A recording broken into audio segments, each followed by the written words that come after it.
have fallen into a sinful mistake by rejecting from your holy church the ancient ecclesiastical music handed down by the fathers, and have introduced in its place a foreign four-part music, which you have adapted to the holy services following some foreign lead.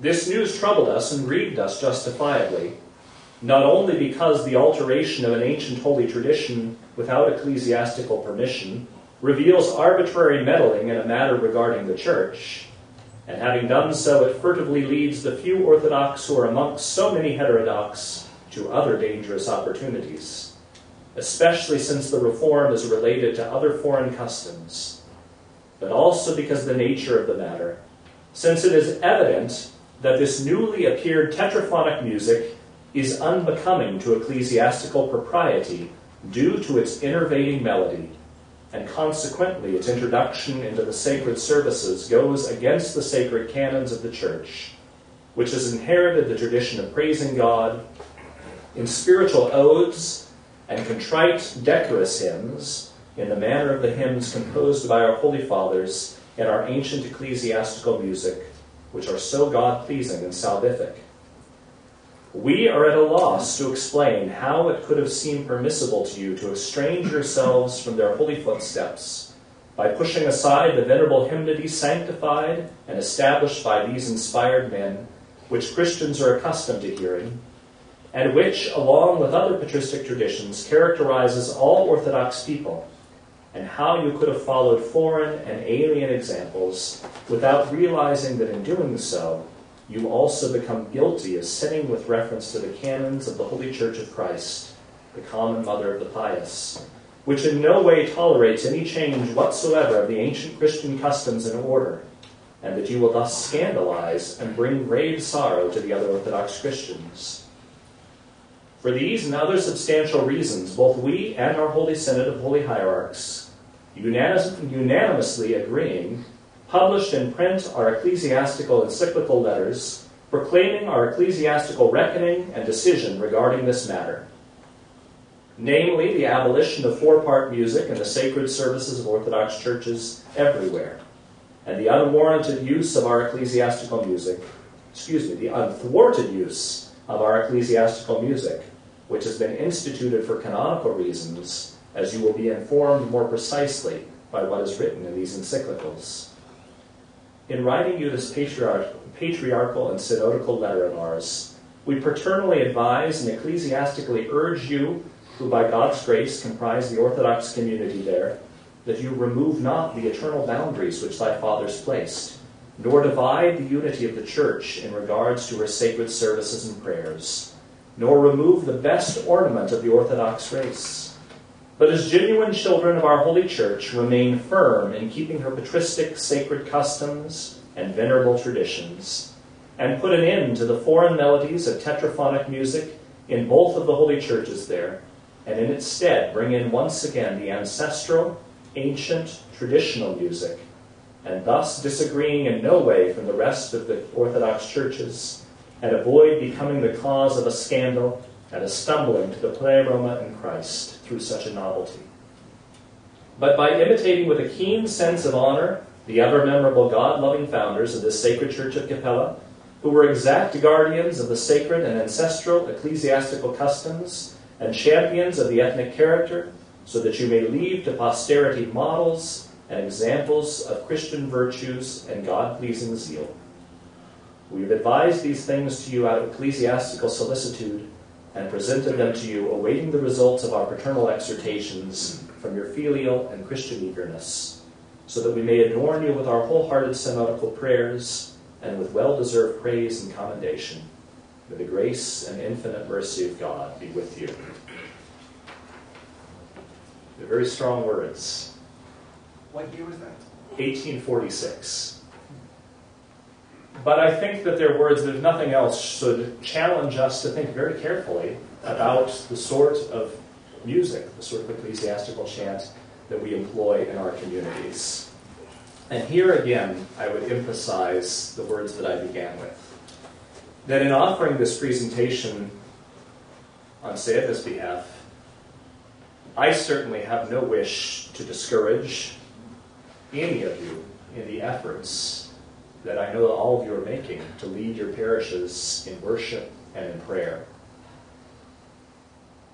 St. Joseph simply wants you to be encouraged, to consider the treasure of our ecclesiastical music. And I would encourage you to do what I think all of you as pastors already know how to do in this regard. And that is look for those opportune moments when something can be presented to your community. I wouldn't recommend that you go back to your communities, at least it wouldn't go over well in my community, to go back and read this encyclical of the Ecumenical Patriarchate from 1846. Say, this is now going to be our guiding document in all matters of liturgical music. But I can be informed by what I've read here, and look for those opportune moments, as I know that all of you can, because I know your hearts, and I know what wonderful pastors you are. Look for those opportune moments to encourage the talented musicians, the chanters and choristers in your parish, to begin embracing the ancient ways, not something new. Begin embracing something ancient. Many of you are doing this already, and doing a marvelous job. But for most of us, and most of our parishes, there's more that we can do in this regard. It's a very, very, very deep and wealthy tradition that we can mine for years to come. I would say generations. It's going to take generations for us here in the Church in North America to really begin to appreciate and properly appropriate this tradition. So look for those opportune moments. On a light note, to close what I have to say on that, I'll just offer an example of what such an opportune moment might look like and what it might not look like. I have a lady who every year I go to bless her house. And typically, most of my parishioners now know that there's enough of them that I can't share a meal with all of them when I come to bless their house, that I'll come and I'll bless their house and I might sit and have a cup of coffee with them. Then I'll need to move on to the next. But it's one lady in my parish. It's non-negotiable with her. From the very beginning, she tells me what date I'm coming. I'm going to bless her house. I'm going to share a meal with her. My family is going to come. It's going to be an event. The first time I ever walked in her house, there was a religious image on the wall. I won't call it an icon. A religious image on the wall that literally took my breath away. It was a, what shall we say, a sort of sheet metal sculpture of the Last Supper, adorned with multicolored twinkle lights that go in a flashing pattern around it. And there's a large rosary hanging underneath.